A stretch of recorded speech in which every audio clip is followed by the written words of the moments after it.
ญาติโยมสาธุชนติ่นจองห้องวัดจุหนุ่มเท่าใจยิงขอน้อมต้อนรับทุกท่านเข้าสู่รายการมรดกธรรมกำเมือง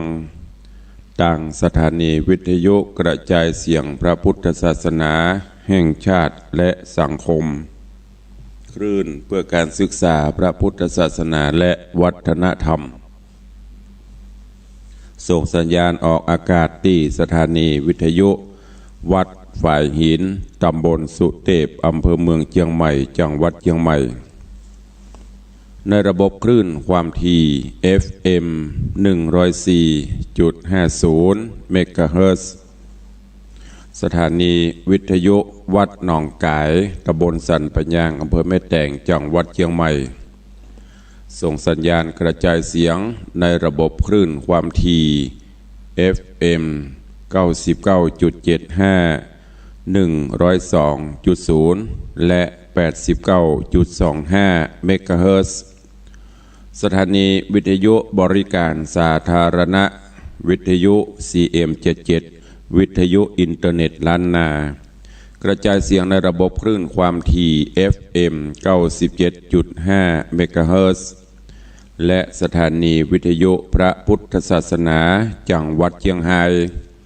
กระจายเสียงในระบบคลื่นความถี่ FM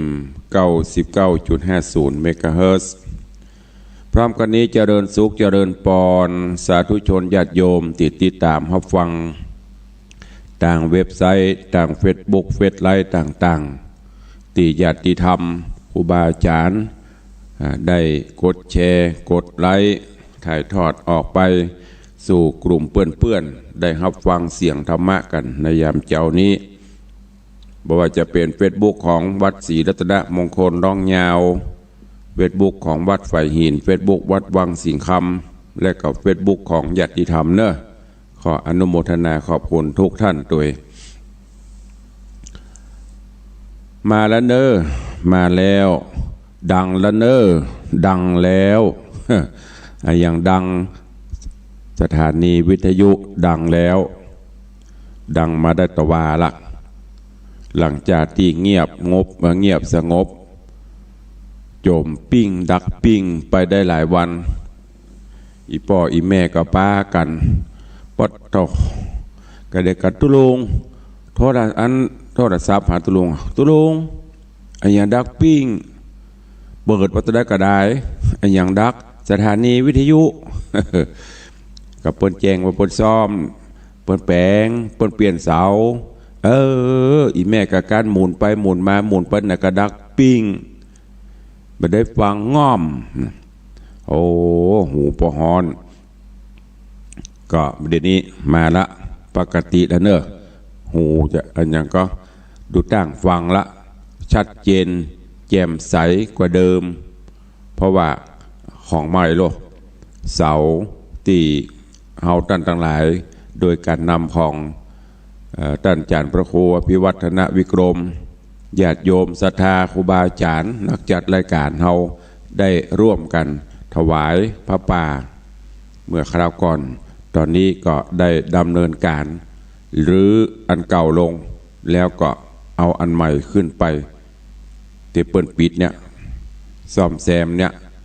เพื่อให้เสียงสัญญาณออกอากาศสู่ญาติธรรมด้วยความชัดเจนเนอะวันนี้ดังแล้วตัวลงก็โอ้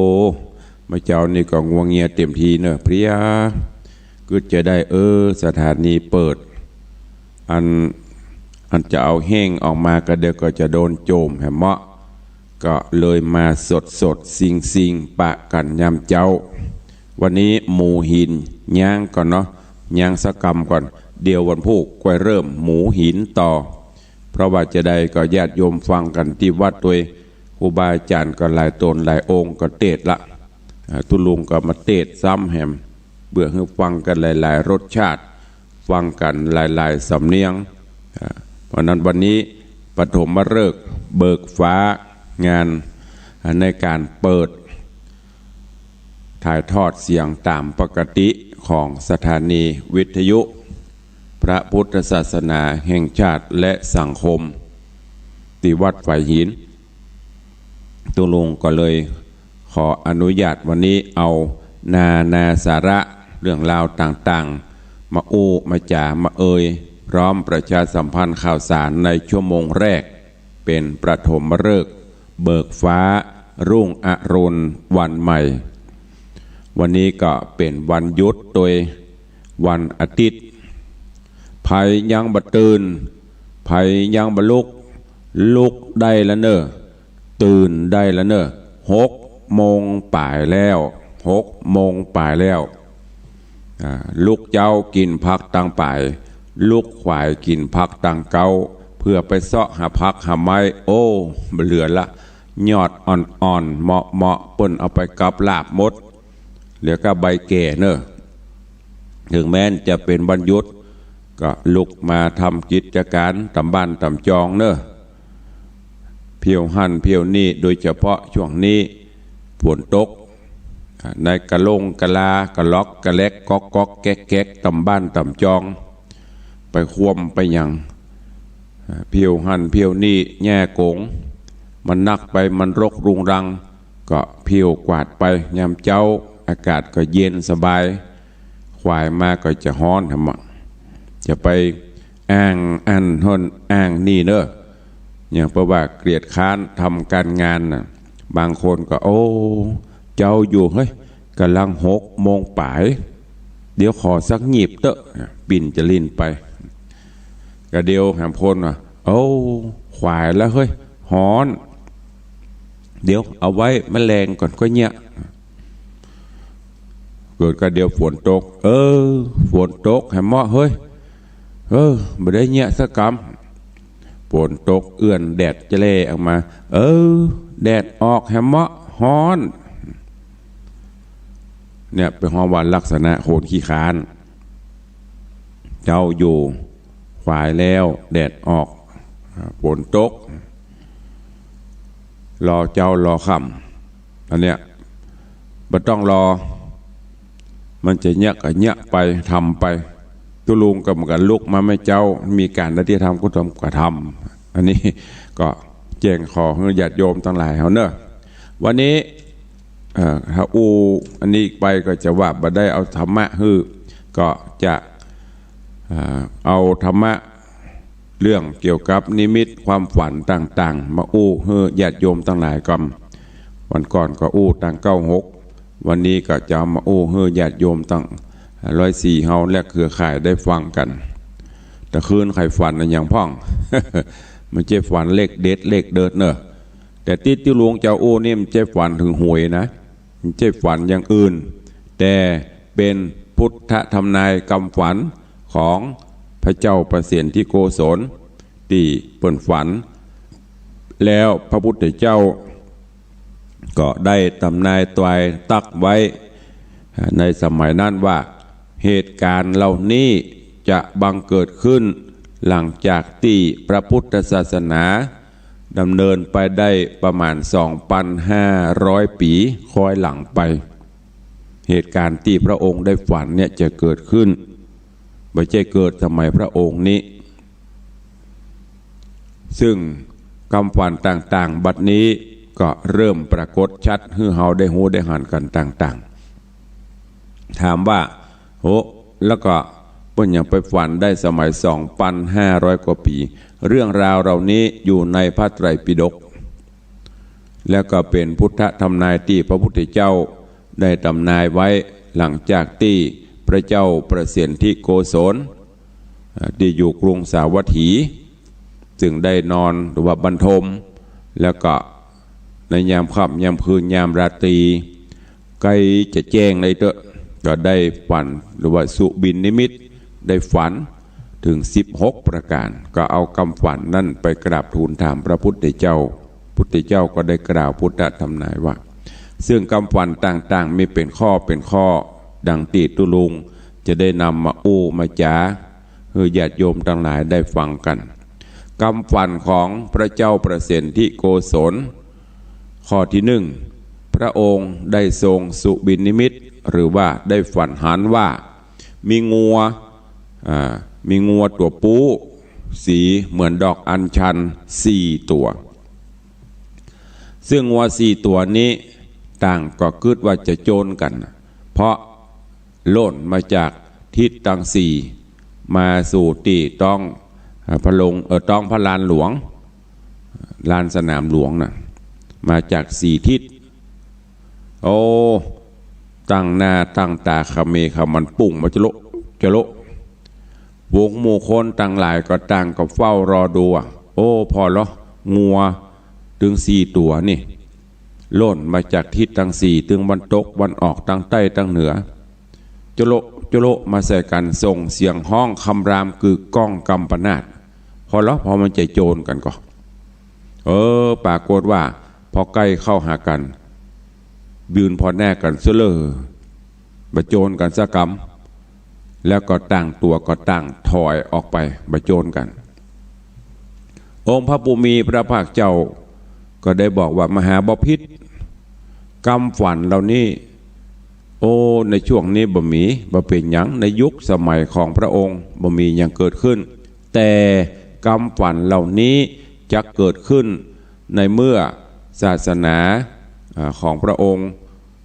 ได้หมุนไปเมื่อโลกหมุนไปถึงจุดที่เสื่อมลงมนุษย์คนทั้งหลายเนี่ยจะบัดตั้งอยู่ในศีลกินในธรรมบ่มีศีลบ่มีธรรมบ่เอาศีลเอาธรรมมาประพฤติปฏิบัติไม่ใช่ศีลธรรมเสื่อมนะศีลธรรมมีอยู่เหมือนเก่าเหมือนเดิมแต่คนบ่ปฏิบัติตามศีลตามธรรมในยุคนั้นฝนฟ้าจักแห้งแล้งทุกขพิกขภัยก็จะเกิดขึ้นก็เปรียบเสมือนว่าคล้ายกับเมฆมันตั้งเข้ามาจะมีฝนมืดครึ้มมีเสียงฟ้าคำรามกระหึ่มพลุ่มแต่แล้วบัดตกสกรรมหายไปเหี้ยอันเนี้ยเหมือนงัวเหมือนโคทั้งหลาย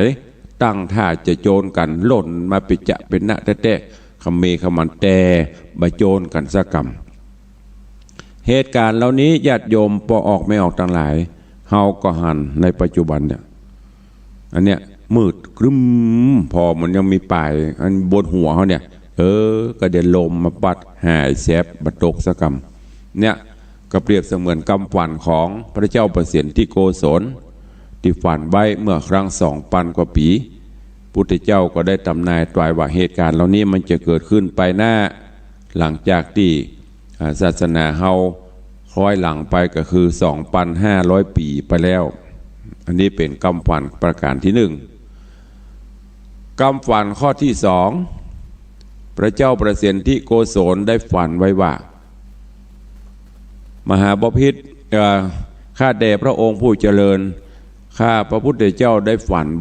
วันหันว่ามีต้นไม้น้อยๆน่ะต้นไม้น้อยๆแล้วก็ก่อไม้ไผ่ตีกำลังสูงกิ่งิปนดินมาหมอกคืบ2 คืบหมอกคืบหมอกศอกนี่ยังบัดตันอันเมินจะออกดอกออกผลออกหน่อมาแล้ววะต้นไม้ต้นเต้าเป็นอย่างเหาะสูงป้นดินมาหมอกศอกปลายเนี่ยหมอกคืบหมอกศอกเนี่ยปรากฏว่าผลิดอกออกผลมันเป็นไปอย่างใดนะก็เอาคำฝันเนี่ยไปถามไปทำอันทูลถามพุทธเจ้าพระองค์ก็ได้กล่าวคำฝันว่ามหาบพิตรอันนี้ก็เหมือนเดียวกันคำฝันที่พระองค์ได้ฝันก็คงจะเกิดขึ้นในอนาคตปุณะไม่ใช่ในยุคของท่านที่จะบ่มียุคที่คนเหินห่างเสื่อมจากศีลจากธรรมคนปฏิบัติตามศีลตามธรรมหลบโมโตสันกันไปยุคนั้นน่ะเมื่อโลกมันเสื่อมมนุษย์แม้จะมีอายุน้อยอายุยาววัยยังบ่ได้สมบูรณ์เต็มที่ก็จะเกิดมีตัณหามีราคะมีกิเลสอันอย่างแรงกล้าแล้วก็จะสมสู่อยู่กินกันตั้งแต่อายุน้อยและหลังจากนั้นก็จะผลิตลูกตั้งแต่น้อยๆก็เปรียบเสมือนที่มหาบพิตรฝันหันต้นไม้ต้นน้อยๆหมอกคืบหมอกศอกเนี่ยมีดอกมีผลมีลูกออกมาอันเนี้ยมันจะเกิดขึ้นในอนาคตการญาติโยมทั้งหลาย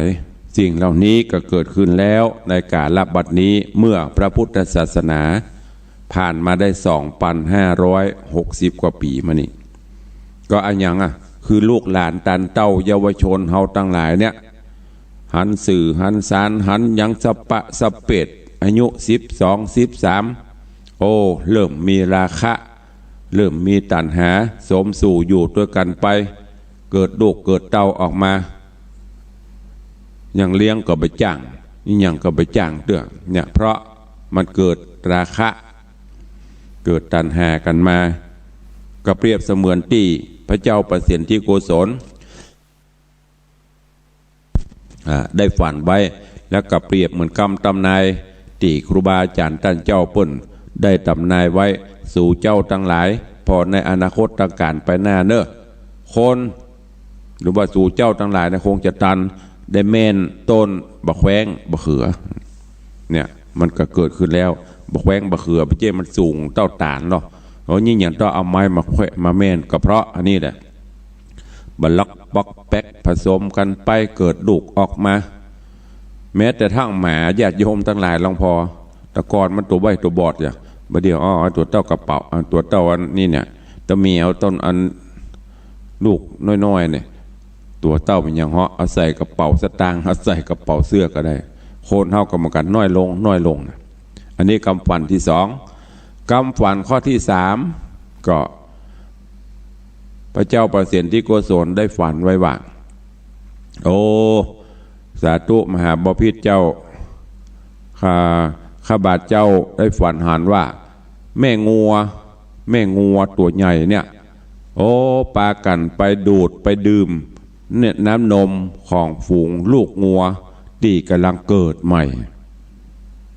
แม่งัวนะไปกินนมของลูกงัวแม่นมใหม่นะแม่งัวไปกินพุทธเจ้าก็ได้กล่าวกรรมตำนายไว้ว่ามหาบพิตรคำฝันนี้ก็เช่นเดียวกันในอนาคตการไปหน้าปุเนอการเคารพนอบนบปูจาพ่อแม่ครูบาอาจารย์พระเจ้าพระสงฆ์ผู้รักผู้ใหญ่ก็จะเสื่อมถอยลงคนเฒ่าคนแก่พ่อแม่เมื่อมดดิเปิ้งเสาะบาหากินเลี้ยงตัวเก่าบ่ได้ก็จะต้องไปง้อไปงอนไปอ้อนวอนกับลูกไปจบกับลูกดังเปรียบเสมือนแม่งัวที่จะต้องกินนมลูกเพราะในยุคสมัยนั้นพ่อแม่จะต้องเอาอกเอาใจลูกยิ่งเอาอกเอาใจลูกนักเท่าใดไปจบไปแจงลูกเท่าใดก็จะได้ของได้ความฮักแต่ถ้าบ่ประจบประแจงลูกหลานตันเต้าก็จะจังก็จะบ่มีไผ่พ่อไผ่ก้อยเพราะฉะนั้นถูกหัวจำเป็นต้องประจบประแจงก็เปรียบเสมือนแม่งัวดูดกินนมลูกงัวอันเนี้ยเหมือนปัจจุบันเนี้ยพ่อแม่ต้องมาเอาใจลูกอีแม่ซักผ้ากำเนอผ้ามีหันเอาใส่เครื่องแล้วก็รีดให้ตัวแล้วก็เก็บใส่ตู้ให้กำอีแม่เนี่ยกินกำเนออีพ่อไปหันกำเนอใจป่อใจแม่เหมือนอย่างขี้ข้าอู้จากระบม่วนเคารพนอบนบปูจากระบมีครั้นใบเนี้ยเนอเขาก็บ่พอเฮาก็ไปไหนบ่ได้จำเป็นต้องเอาใจตามเป็นต้องประจบประแจงเนี่ยเปรียบเสมือนแม่งัวต้องมาดูดมากินนมลูกงัวเปรียบเสมือนอันเนี้ยซึ่งสิ่งเหล่านี้ก็เกิดขึ้นในโลกปัจจุบันนี้ที่เฮาหูเฮาหันลูกเต้าอูจ๋าพ่อแม่กระโชกหกหักเข้าใส่บ่มีสัมมาคารวะต่อครูบาอาจารย์ผู้มีพระคุณอูจ๋ายังก็ปต้มมีหางเสียงกิริยามารยาทก็บ่เรียบร้อยเกิดขึ้นในสมัยปัจจุบันเนี่ยอันนี้ก็เปรียบเสมือนคำฝันตีพระเจ้าประสิทธิโกศลเปิ้นฝันไว้และพระพุทธเจ้าก็บอกว่าเหตุการณ์นี้จะเกิดขึ้นมรูนประมาณ 2,500 กว่าปีไปหน้าบัดนี้สิ่งเหล่านี้ก็เกิดขึ้นคำฝันข้อที่4 คำฝันประการที่4ตีพระเจ้าประสิทธิโกศลได้ฝันพระองค์ได้ฝันว่า ผู้คนใบใจงัวตัวใหญ่ๆที่สมบูรณ์แข็งแรงมาใส่มาลากล้อลากเกวียนแต่กลับว่าไปเอางัวตัวรุ่นที่ยังปราศจากกำลังบังชาเอามาลากเมื่อมันลากล้อลากเกวียนลากอย่างแล่นไปบ่ได้มันก็จะละบ่ลากอันนี้เกี่ยวกับคำฝันพุทธเจ้าก็เอาคำฝันนั่นมาเปรียบเทียบมาทำนายฮือกับพระเจ้าประเสนที่โกศลว่ามหาบพิตรคำฝันนี้ก็จะเกิดขึ้นในอนาคตการไปหน้าเหมือนกันเกิดขึ้นจะได้ในอนาคตการภายภาคหน้าเมื่อคนเหินห่างจากศีลจากธรรมเมื่อคนเสื่อมจากศีลจากธรรมแล้วผู้มีอำนาจบัดตั้งอยู่ในศีลในธรรมแทนที่จะสรรเสริญยกย่องแล้วก็มอบหมายหน้าที่คือกับผู้ที่เปิ้นมีประสบการณ์คือผู้ที่เปิ้นมีสติปัญญาวิชาความรู้ได้ดำเนินการ ไปตามงานที่เปิ้นถนัดตามหน้าที่นั้นๆกลับมาเป็นเจ้าอันไปมอบยศถาบรรดาศักดิ์คือกับละอ่อนหนุ่มอ่อนฮัด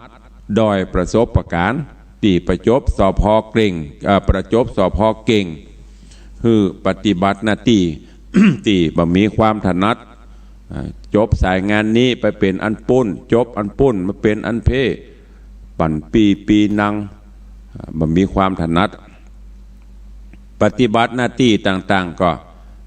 ได้บดีเท่าที่ควรขาดตกบกพร่องกิจการหน้าที่งานราชการต่างๆก็บ่สำเร็จก็เหมือนกับใจเอางัวหนุ่ม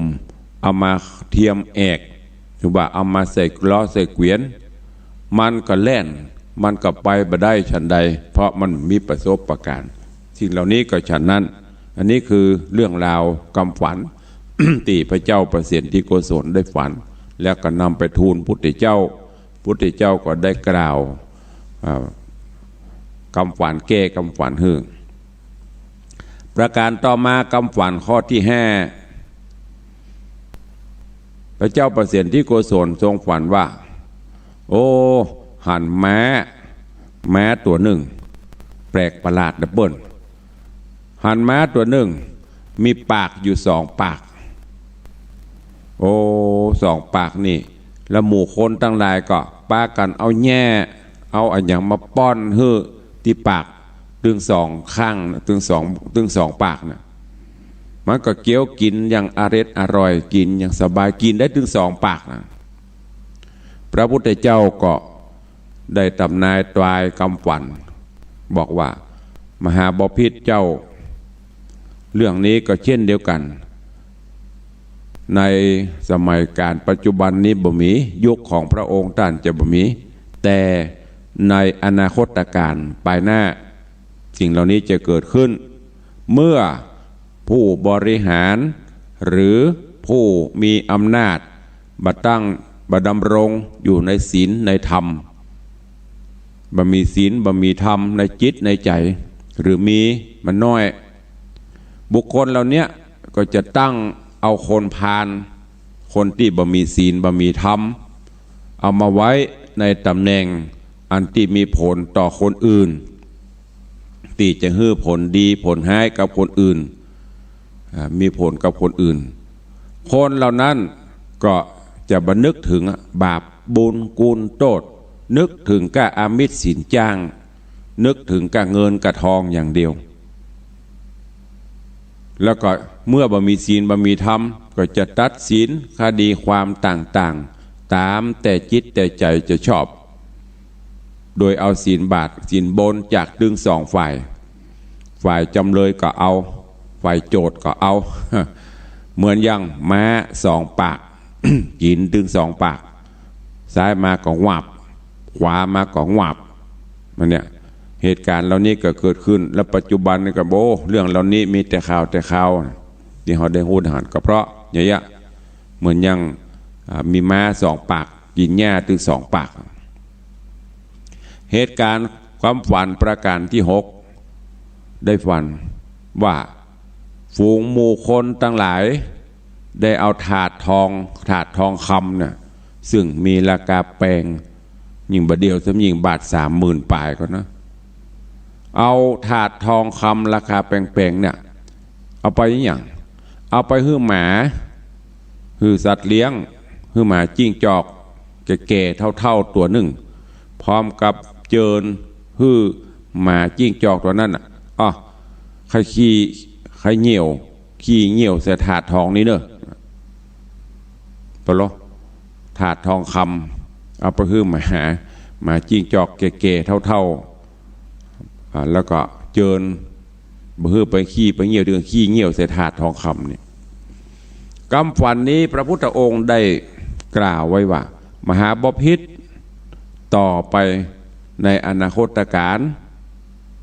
ไม่ใช่สมัยของพระองค์สมัยอนาคตการไปแน่1,000-2,000 ปีไปปุ้นคนดีคนที่มีตระกูลงูเง่าทั้งหลายจะสิ้นอำนาจวาสนาคนตระกูลต่ำหรือคนพาลจะได้เป็นใหญ่เป็นโตและก็คนที่มีตระกูลเนี่ยก็จะต้องยกลูกสาวยกอย่างต่างๆให้แก่ผู้ที่ไร้ตระกูลเหล่านั้นก็เปรียบเสมือนว่าเอาถาดทองเอาไปให้หมาปัสสาวะอุจจาระขี้เงี้ยวรถหดเข้าใส่เด้อเนี่ยเหตุการณ์ต่างๆจะเกิดขึ้นปัจจุบันนี้ก็มีมาละคนถุงใหญ่คนสูงใบ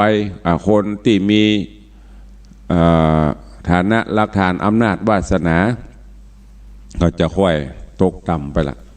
แล้วก็จะค่อยเอาคนที่คนพาลได้มาเป็นใหญ่เป็นโตก็จะเดือดร้อนกันไปประการที่7คำฝันข้อที่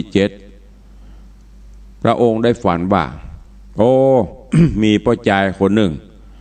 พ่อชายคนนี้นั่งฟันเชือก ฟันเชือกหรือเชือกนั่งฟันเชือกแล้วก็พอฟันไปก็หย่อนลงไปตั้งรูปบนหนังบนตังบนโต๊ะเนาะฟันไปก็หย่อนลงไปใกล้ๆตีนปืนตังปืนโต๊ะมีหมาจิ้งจอกตัวหนึ่งนอนอยู่ที่ใต้ตังมันก็หันประจายหันคนเนี่ยนั่งฟันเชือกฟันเสร็จก็ลวดเอาไปตอนหลังปนกิ๊กไปก็กิ๊กดึงไปตอนหลังติ๊กเนาะ หมาตัวนี้ก็คบกินเชือกนั่นโดยที่คนฟันก็บ่ฮู้ตัวอันนี้รับตานึกออกเนาะฟันเชือกฟันไปดึงไปเรื่อยๆตอนหลังกิ๊กไปกับนักแข่งผ่องกิ๊กไปกันนี่ผ่องฟันไปก็ยืนไปลงไปปืนกระลังปืนโต๊ะหมาก็หวดไปติ๊กคำฝันอันนี้พุทธเจ้าได้ตำนายไว้ว่ามหาบพิตรในการละภายหน้าแม่หญิงสุภาพสตรีทั้งหลายเนี่ยจะเลาะและโลเลลุ่มหลงในสุรายาเมาเอาแต่การแต่งตัวเอาแต่แอวแต่เที่ยวเต็ดเตรประพฤติทุศีลแล้วก็จะเอาทรัพย์สินเงินทองที่สามีหรือที่ผัวหามาได้ด้วยความยากลำบากนั่นเอาไปใช้ หรือเอาไปบำรุงบำเรอใจจูคบจูสู่ผัวเมียเถอะก็เปรียบเสมือนนางหมาที่ผอมโซที่นอนใต้ตังใต้เตียงก็คบกินเชือกที่เปิ้นฟันแล้วก็ย่อนลงไปกินไปติกๆอันเนี้ยง่ายๆคือนอกจิตนอกใจผัวไปหลงสุรายาเมาแอวในครับในบาร์กันอย่างที่เหตุการณ์ปัจจุบันเกิดขึ้นมาอันนี้ก็เป็นเรื่องของคำฝัน ที่พระเจ้าประเสียนที่โกศลได้ฝันข้อที่8ฝันว่ามีตุ่มน้ำเต็มเปี่ยมตุ่มหนึ่งตั้งอยู่ที่ประตูวังแวดล้อมไปด้วยหม้อโอ่งหม้อตุ่ม แก่นว่างๆโล่งนักหนาปะปานแต่คนก็ยังไปตักเอาน้ำมาใส่หม้อใส่โอ่งใส่ตุ่มที่น้ำเต็มนะจนน้ำจนปนล้นเข้าปนล้นออกโลแต่หม้อโอ่งที่มันเป่า6 โลกมีไผ่เหลียวแลมีไผ่พอมีไผ่ตักน้ำใส่สักคนปล่อยกวง6 โลกองค์พระผู้มีพระภาคเจ้าก็ได้ตำนายตายกับฝันนี่ว่ามหาบพิตรในอนาคตการไปหน้าเมื่อศาสนาเสื่อมคนเป็นใหญ่หรือคนมีอำนาจก็จะเบียดเบียนเอารัดเอาเปรียบผู้ที่ด้อยโอกาสคนที่รวยอยู่แล้วก็จะมีคน คนที่มีอยู่แล้วก็จะมีคนจนหารายได้ไปส่งไปเสริมฮือล่ำฮือโรยยิ่งขึ้นเปรียบเสมือนฝูงคนตีตักน้ำใส่ตุ่มใหญ่ตีเต็มอยู่ละก็จะล้นอย่างที่บ้านเฮาอย่างงี้จิกปิกในกระป๋อจ่อว่อในกระควักก็เหมือนอย่างอันเนี้ยไปหลังไป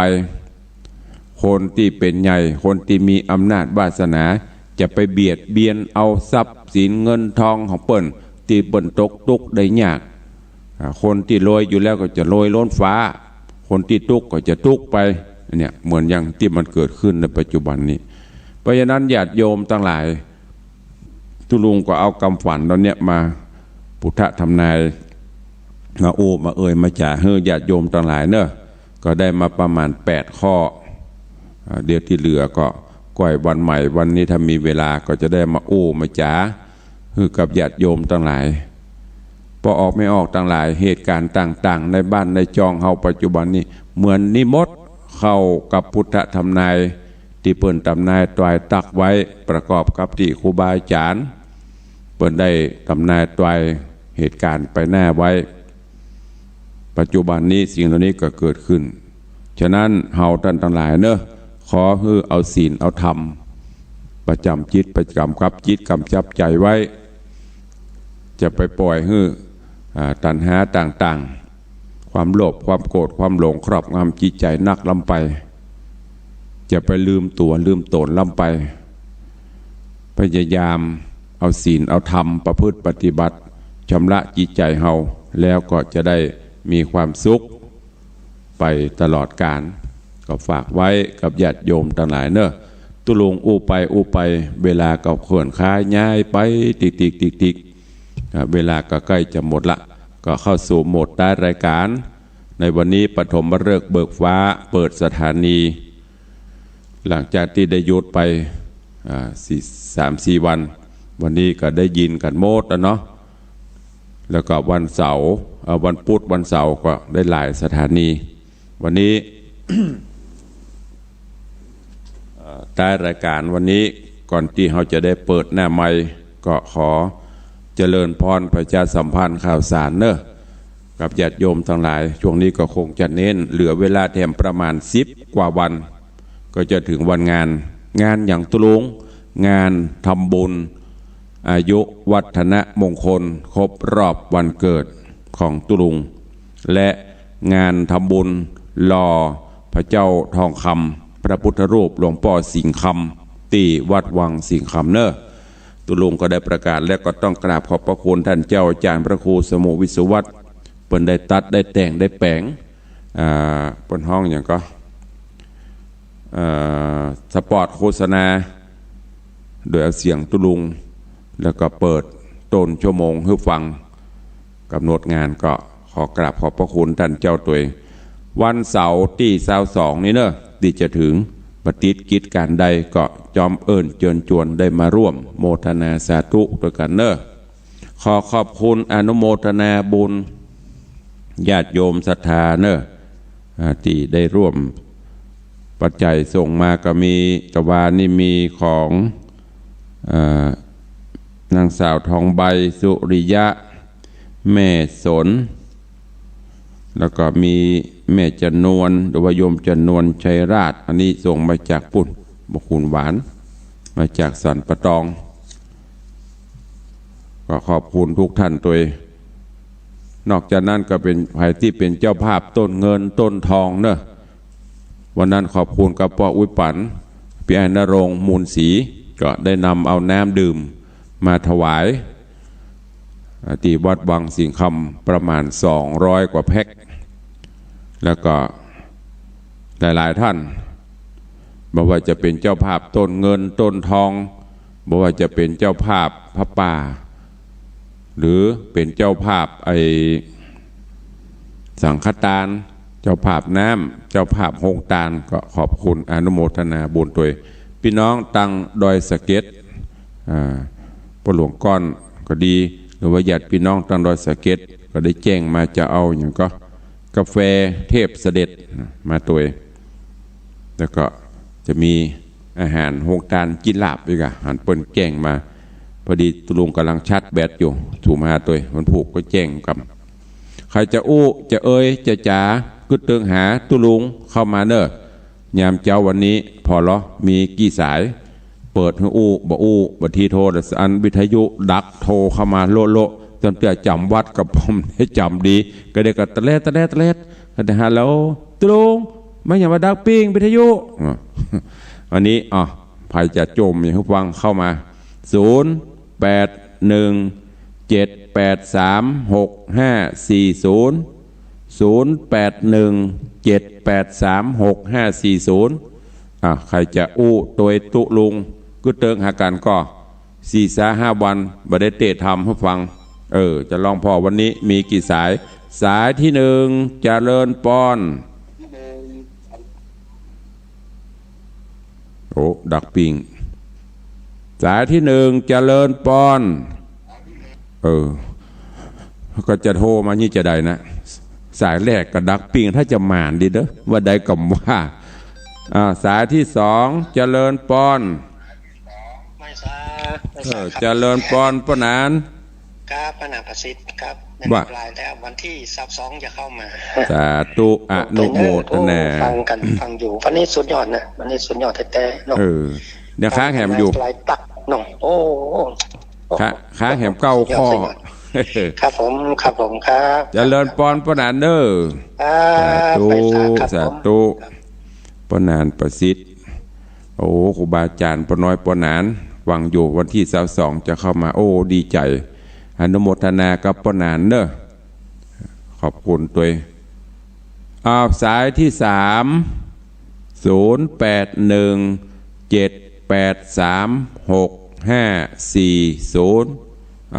โทรเข้ามาแล้วก็กรุณาอู้ตัว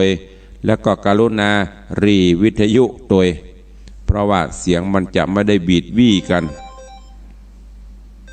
มาละสายที่4เด็กหญิงจันคำสายที่3โอ้ยน้องอุ้ยโดเอาเปิดน้องอุ้ยฟังเนอะอันนี้สัญญาณจากแม่อุ้ยมอนจันคำแสงบุญใครฟังหูเรื่องพ่องปิดก่อนเนาะอุ้ยมอนเนาะโอ้อุ้ยมอนอันเบียยังชีพเอายางตาลเดี๋ยวกันเนอะเอาไปเปลี่ยนโทรศัพท์ไปก่อนดูอินดูอุ้ยมันฟังบ่ฮู้เรื่องบอย่างบ่ฮู้ไม่ใช่บ่ใครอู้โดยมันอู้บ่ฮู้เรื่องเจริญปอนสายที่4ไว้สาครับท่านพระครูจากแม่อ่อนครับจากแม่อ่อนว่าจะได้โอ้ชัดเจนดีวันที่22จะเข้าไปครับสาธุอนุโมทนาเด้อครับผมครับเจริญปอนโอ้ดีอกดีใจวันนี้สมเปิงกับขึ้นหอดขึ้นเติงหากันเนาะเจริญปอนเอานมัสการตุ๊พี่มาได้ไปเลยตั้งวันนั้นมากับฝนตกเหลือขนาดโอ้นักแกเขาเนอะจ้ะแต่วันเสาร์นี้อาจจะได้ไปหาอยู่สาธุอนุโมทนาเนอะครับผมสวัสดีครับครับ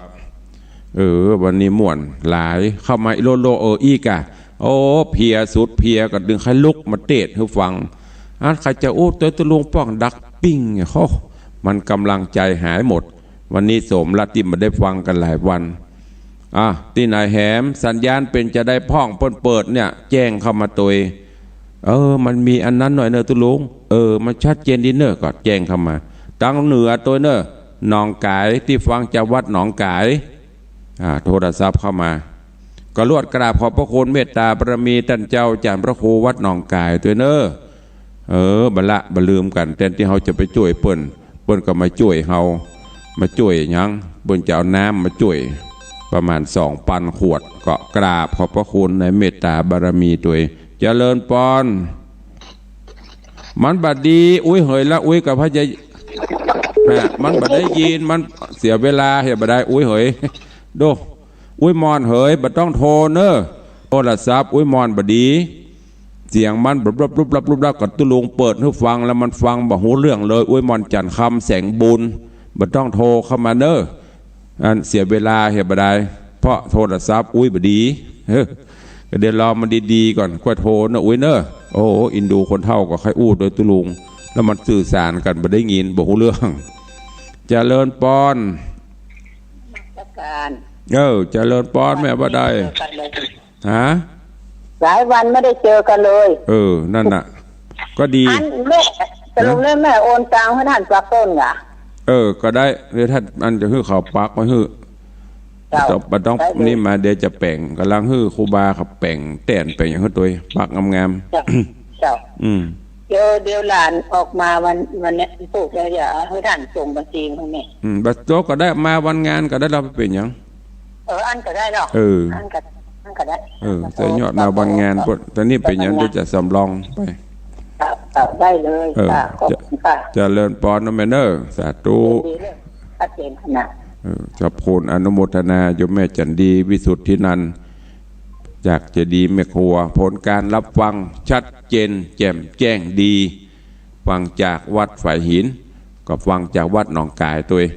อันนี้เปิ้นมีเปรียบหน่อยถ้าทางใต้ดักฟังทางเหนือได้ทางเหนือดักฟังทางใต้ได้ก็อนุโมทนากราบอนุโมทนาขอบคุณกับโยมแม่จันดีตัวก็ได้ร่วมเป็นเจ้าภาพพระป่ามุทิตาสักการะตุลุงต้นทอง1 ต้นสังฆทาน1 ชุดเป็นเงิน 12,500 มัวกระเด็ดให้เพิ่มขึ้นนุเอาสายต่อไปเข้ามา0817836540ใครฟังจากที่ไหนตั้งใดสัญญาณชัดหรือไม่แจ้งเข้ามาเพราะเปิ้นกำลังซ่อมเปลี่ยนเสาใหม่อยากจะทราบอยากจะรู้ว่าฟังอยู่ที่ไหนตั้งใดสัญญาณเปลี่ยนจะได้พ่องแจ้งมาเนอะไม่ใช่มันดักปิ้งโทรเข้ามาเฮือตุลุงนะก็เดี๋ยวคนใดโทรเข้ามาโดนอันโทรศัพท์กำวิทยุดักละโทรเข้ามาตอนบัดเดียวเนี้ยเปิ้นไข้หูว่าเปลี่ยนเสาแล้วสัญญาณจากเดิมเป็นจะได้